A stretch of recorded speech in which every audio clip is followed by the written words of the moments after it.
Yo, what is good, YouTube? It's your boy BDB, and today I have a video I want to talk about. So someone asked me this question on social media. They said, yo, BDB. I was like, what's up? They said, in the NBA, if there was one rule you could change, what would it be? And here's my rule I would change. For the Defensive Player of the Year, I would add 2 Defensive Player of the Year awards. If you want to put 3, that's up to you, but I say 2. A perimeter defensive player of the year and an interior defensive player of the year award. Now, if you want to add like an overall defensive player of the year, you could do that, but I think that's going to be too much. But mainly, I would put a perimeter defensive player of the year award and an interior defensive player of the year award, because here's the reason why. When I think of defenders, defense, I'm thinking you can play the perimeter and play inside the paint. When you look at most of the players who've won Defensive Player of the Years in the past, you will see a common goal or like a common thing in this whole thing. Because the players that won it, in 2025, it was Evan Mobley. In 2024, it was Rudy Gobert. 2023, it was Jaren Jackson Jr. 2022, it was Marcus Smart. 2021, it was Rudy Gobert again. 2020, it was Giannis Antetokounmpo. 2019, it was Rudy Gobert. 2018, it was Rudy Gobert. 2017, it was Draymond Green. 2016, it was Kawhi Leonard. 2015, it was Kawhi Leonard. 2014, Joakim Noah. 2013, Marc Gasol, which should have been LeBron. 2012, Tyson Chandler. 2011, Dwight Howard. And 2010, Dwight Howard. So, with this whole thing of the defensive player, the reason why I said I think we should have an interior and a perimeter defensive player of the year is because when I told you guys this list, when you look up the past winners of the defensive player of the year awards, the common goal is most of them are big men. They're big men, which, yes, the big man is the defensive anchors. The center are the defensive anchors, yes. But let's not forget, defense is not just interior defense. It is perimeter and interior defense. You are a lockdown on the court. The only players who are like lockdowns on the court is Kawhi Leonard, Draymond Green, Marcus Smart, and Giannis. Those are the only players who are lockdowns on the court, who can defend the perimeter and defend the interior. They can defend the three-point line. They can defend the paint. They can. I'm sorry, but Rudy Gobert, 4-time winner, definitely going to be in the Hall of Fame, but he cannot guard the perimeter. He can't. He can guard the interior very well. If you go into the paint, he's going to send your shot into the stands. I believe that, yes. But to think that he can guard guys on the perimeter, no. We've seen what Steph Curry did to him. We've seen what Terrence Mann did to him. We not just forget what Luka Doncic did to this man.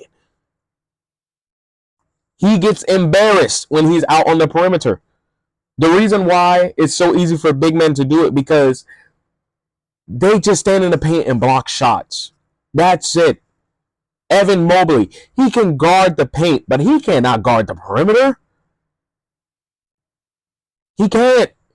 I thought Dyson Daniels should have got it because he can defend the perimeter. Give him the perimeter defender of the year award and give Evan Mobley the paint defender of the year award. Jaren Jackson Jr. I love Jaren Jackson Jr., but he's not a perimeter and interior defender. He can defend the paint, but he cannot guard three-pointers. He can't. Most of the big men who are in this are too slow. And the reason why I say that is there is only one player who can guard perimeter and interior. He has great perimeter and interior defense, and never won a Defensive Player of the Year award, is Anthony Davis. Anthony Davis is the greatest perimeter and interior defender as a big man in the NBA that has never won a Defensive Player of the Year award. Because Davis, people forget, he used to be a guard, so he knows how a guard plays. He knows how a guard handles the ball, does everything, thinks, acts, does everything. Because he used to be a guard before he hit an 8-inch growth spurt and became a big man. Think about this. He handles the ball kind of like a guard. at almost 7 foot. The only guys who can guard a perimeter and interior, like I said, Anthony Davis, Giannis Antetokounmpo, Marcus Smart, I can say Draymond Green, Herb Jones. Those guys can guard the paint and the perimeter. I could even say Mikal Bridges if you want to even say Mikal Bridges. Most people say, oh, well, Rudy Gobert is a good defender. So is Jaren Jackson Jr. He's a good defender. No, I don't think so, because here's the thing. Just because you can defend the paint don't mean you can defend the perimeter, because you know why? Everybody's on the perimeter. Like, for example, you have two players. Player A, he averages, say, like 1 to 2 steals a game, right? Averages 5-6 blocks a game. But he allows his opponent to score at least 30 a game. Versus player number 2, he might get 0.5 steals a game. He might average 1 to 2 blocks a game. But he holds his defender, he holds his player down to 10 to 15 points a game. He don't got the stats, but he sure put you on clamps. Mind you, and they both play 30 minutes a game. A lot of people look at the stats and say, oh, this player is this, he's the best defensive player. No, he just sits in the paint and blocks shots. That's not hard to do. That's not hard, because especially when there's clips of when they get out on the perimeter and they get exposed. Exposed. People say Rudy Gobert was the fakest Defensive Player of the Year award winner ever.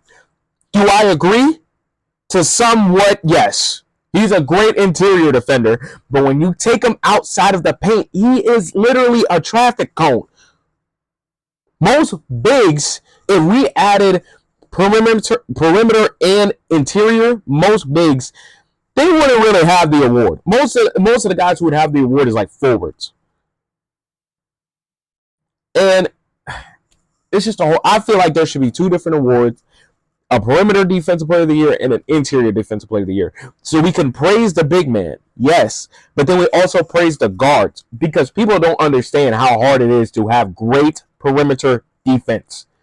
To not allow someone to get into the paint, it's easy to just stand back there and just swat everything in sight. It's easy. You ain't got to move. Only thing you got to do is jump or just move your arms. But when you're on the perimeter and you got to move side to side, left, right, up, down, everything, got to run through screens. Don't matter if it's a back screen, elevator screen. Don't matter if it's a go screen. Don't matter if it's a pick and roll or it's a pick and pop. It don't matter if the player's hitting tween, cross step back, all these ISO moves. If they can clamp on the perimeter, that is way more impressive than just blocking 15 shots a game in the paint doing nothing. So in my opinion, I think we need to have a perimeter defensive player of the year and an interior defensive player of the year. Y'all let me know in the comments, what do y'all think? Do y'all think that's a good rule? I think that's a pretty good rule. Because then we also, like I said, we praise the guards and we praise the bigs at the same time. It's not like, it's always bigs winning it. It's always bigs winning it. No. Kind of like, and even if I want to look at the NFL has 2 different offensive awards. They have the MVP, which most quarterbacks are going to win the MVP. Then they also have offensive player of the year. Just because you get the MVP don't mean you get offensive player of the year. That's why I said they should have 2 different two different awards. Because if he's the interior defensive player of the year, that don't mean he's the best perimeter. He could be the best interior, but he's not the best perimeter. But hey, don't shoot me in the comments, man. Don't shoot me in the comments. But make sure you like, comment, subscribe. Let me know in the comments. Do y'all agree with this rule? Anything like that? And just interact. This is a sports debate. Let this go viral. I hope it goes viral. It might not go viral. I don't know. But let's get this thing going across the world, man.